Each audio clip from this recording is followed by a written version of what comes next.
Hello! Class here, Mystik Belle. In this part, we should have the exciting conclusion with the true ending and everything, and, Whoa. You okay? Oh, he fell asleep. Okay. Wonder if he was able to repair the damage we've done to his monster. Shouldn't bother him now. I need to come up with a plausible excuse for destroying his tools. Yeah, we destroyed the sledgehammer. Oh, can't believe I said this out loud.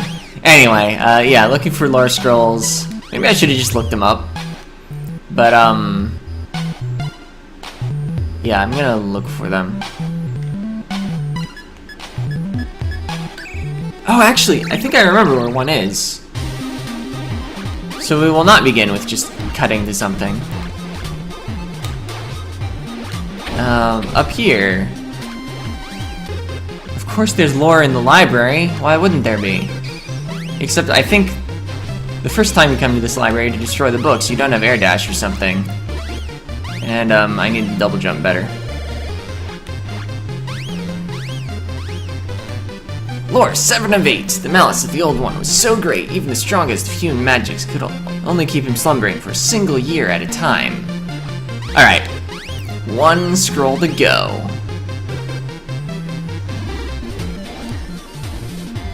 Where am I? Wait a minute, I remember.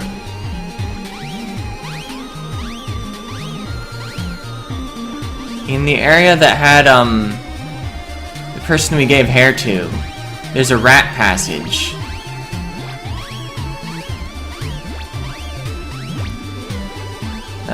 Where was that room? I thought it was around here. Oh, I'm too high. What about this room? Here we go.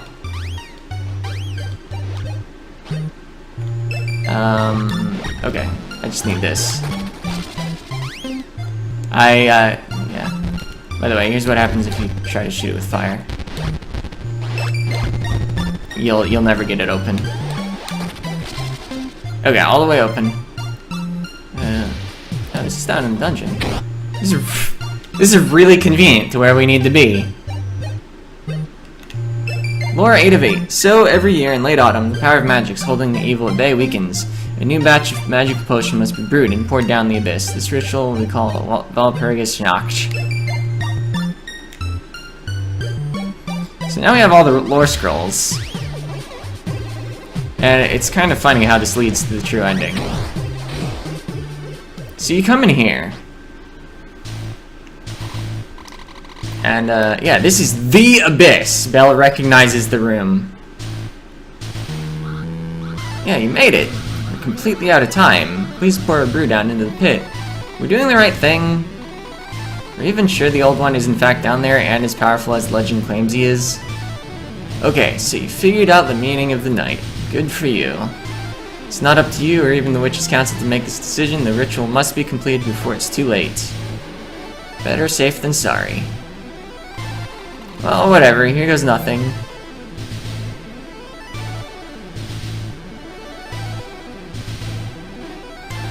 Did we make it in time?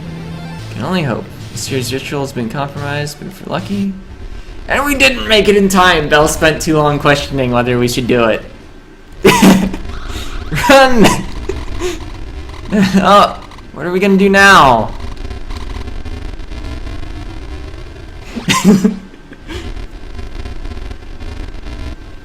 So we head to the roof where one of the lore scrolls was. Just because obviously we head to the roof, and here he comes. No, it's Cthulhu, and he's really muscular or something.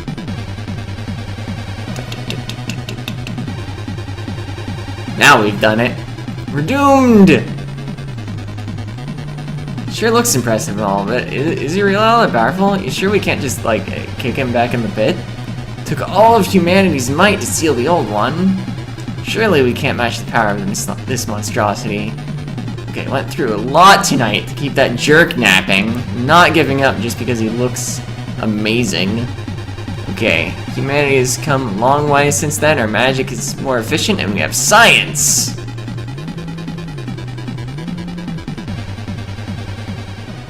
Nicely put, witch!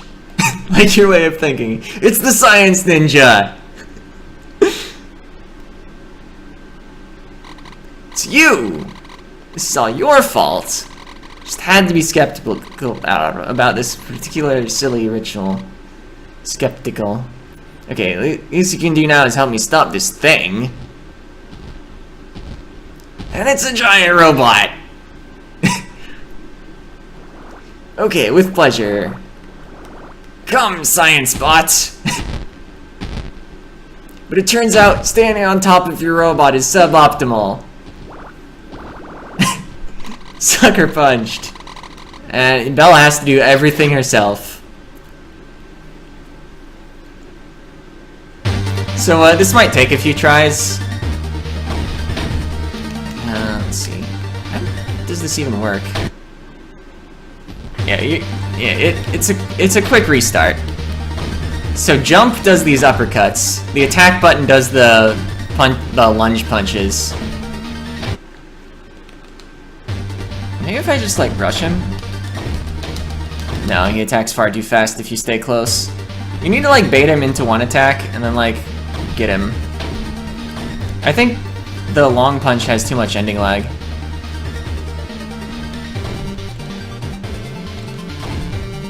Ooh, dodge. Ah. I don't think you get more hits if you're level 8 either. Oh! Getting him. Keeps doing the uppercut when he's out of range. Pow! We punched out Cthulhu as a witch riding a giant robot. Like, just to summarize, that is what happened. Science! Ouch. Okay, we've had enough excitement. See you all. Oof.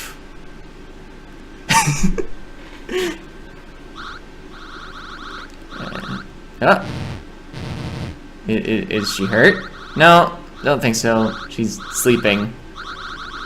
In one night, you've accomplished more than all of us did in our lifetimes. How can this be?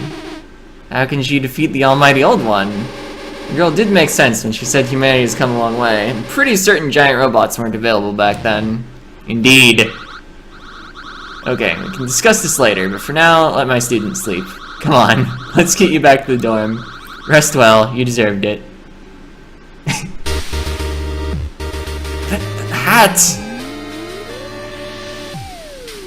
Whatever, we can get it back later. So, yeah, that's the true ending of the game.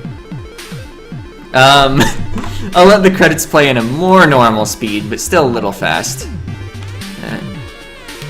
Okay, man. Okay, now it's a little fast. So, yeah, it's a pretty fun Metroidvania-ish game. The double jump controls take some getting used to, because you can't just double jump at any time. I actually had more trouble with the air dash on my first playthrough, because I was trying to double tap, and the single button operation is a lot easier. The puzzles, they make sense, they're easy enough to figure out. The game definitely gives you clues. You can talk to your homeroom teacher. Homeroom? Just your teacher. Belle's comments when you just inspect objects are often helpful. People do complain about the inventory size limit, but I think that's so that you actually have to think instead of just trying every item everywhere. I don't know, I approve of it. You just need to realize that you can stash things in the teleport rooms. That's all. But yeah, it's just, I don't know. For the two genres it's trying to be, it does well. It's a Metroidvania and it's a point-and-click adventure. Like, what more can you ask for from trying to blend those? I mean, maybe you might want a longer adventure, more complicated, but at the same time, maybe you don't want it too complicated. Because this sort of game could get really difficult really fast.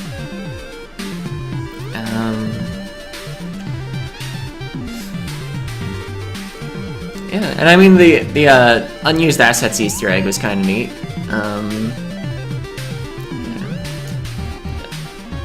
I don't know. I like this game. I mean, obviously that's why I decided to show it. And we get fireworks. So many fireworks. We punched out Cthulhu. I'm not sure that can be emphasized enough.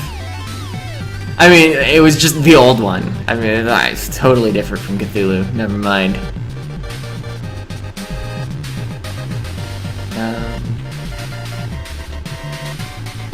Let's see. Anything else I want to say about this game? Not really. I mean, you saw the game. I do like that you actually deal contact damage back to enemies.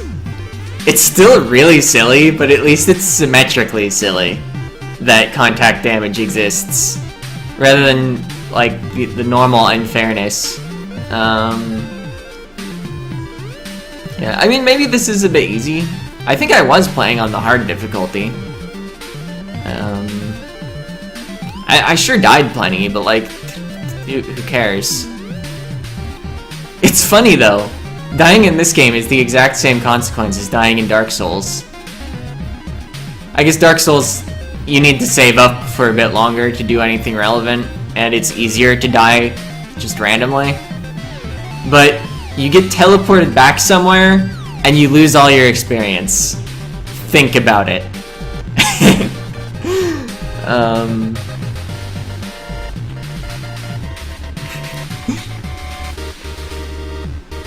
Truly, Mystik Belle is the Dark Souls of point-and-click Metroidvanias.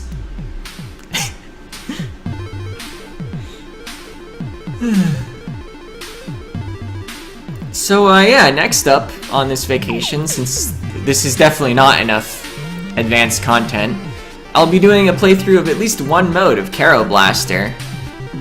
Probably just one mode. I don't actually know if I've calculated how many days I'm gonna be gone for. Maybe I should do that. Yeah. So we got to the weird colors part of the credits, so I think they're gonna end fairly soon.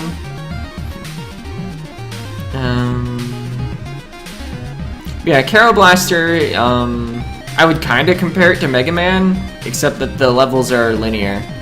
Thank you for making. And we're just back at the title screen. Oh, actually, I just want to briefly show on my level 8 file. This is what your attack looks like when you're max level. It deals a lot of damage. And those 3 waves all in a row are one press of the button. Anyway, that's it. See ya!